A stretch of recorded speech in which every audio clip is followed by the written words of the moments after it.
Hey everybody, Jamie here. We're a bit exhausted from yesterday's climb, but we're going to power through to our victorious end.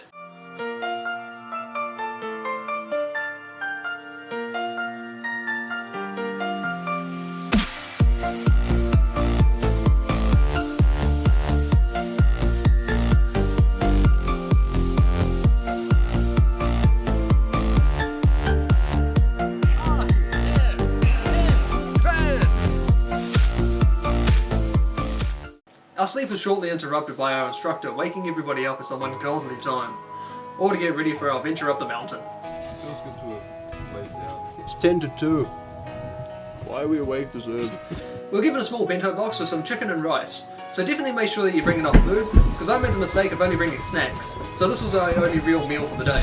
Say hi. Unfortunately, because of the high altitude, we didn't get a whole lot of sleep, but it was still good to chill out and rest anyway. If you watched part 1 of my Mt Fuji video, you remember that tip 3 was to bring some warm clothes and a torch. This is where they come in. With the sun still down, it was going to be a long and cold climb.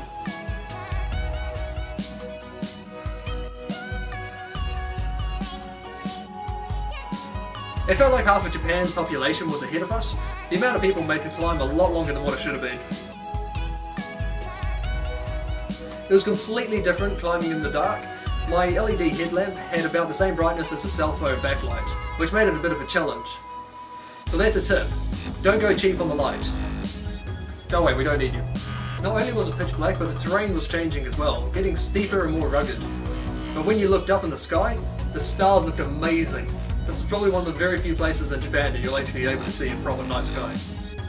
We noticed a light forming beyond the mountain, and we thought we might miss the sunrise because we were nowhere near the top, so we really had to get moving. We kept going with our race against the sun when we finally made it! Or so we thought. We have one more stretch to go. に向かいます。ですから金額に向かいます。ついてこられる方、体力的に余裕のある方は来てるよ。心配した。父さんも心配した。電話かけたけど。At this point, a lot of us were feeling the climb. Some of us had to take some oxygen pills just to get rid of some dizziness and headaches.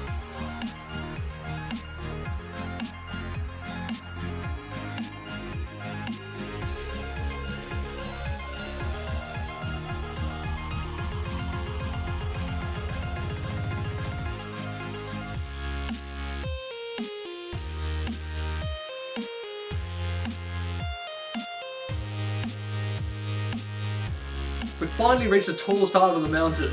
We made it! With just enough time to see the sunrise. And I just can't describe how awesome it was.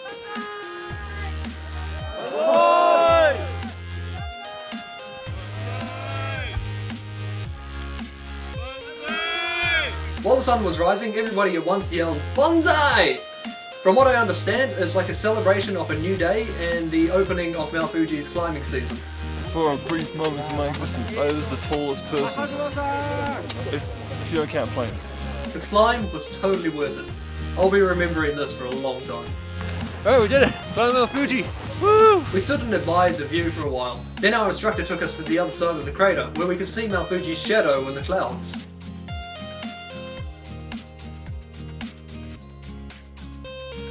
If you're thirsty, don't worry, Mt Fuji has your back, by supplying the convenience of some vending machines. That's right. On top of Mt Fuji, you can find vending machines. Actually, there's a little village up there, where you can rest, buy food, or even souvenirs.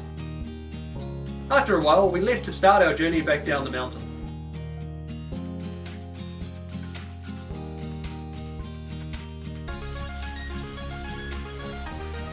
This particular track that we took down looked amazing. I ended up having to put my camera away because the volcanic ash was starting to ruin my camera, but I could still use my GoPro.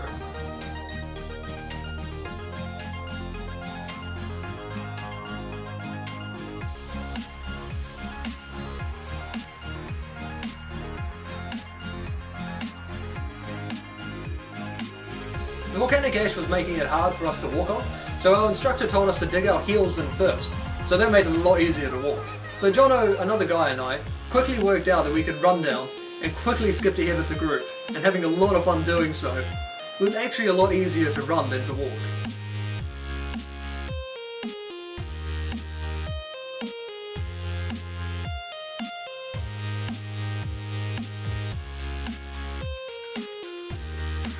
We finally reached the 5th station where we originally started, totally exhausted and covered in ash. We then boarded a bus for a much needed break. I ended up sleeping until we got home. I hope you've enjoyed these videos on our adventure up Mt Fuji. Remember to subscribe and I'll see you next time.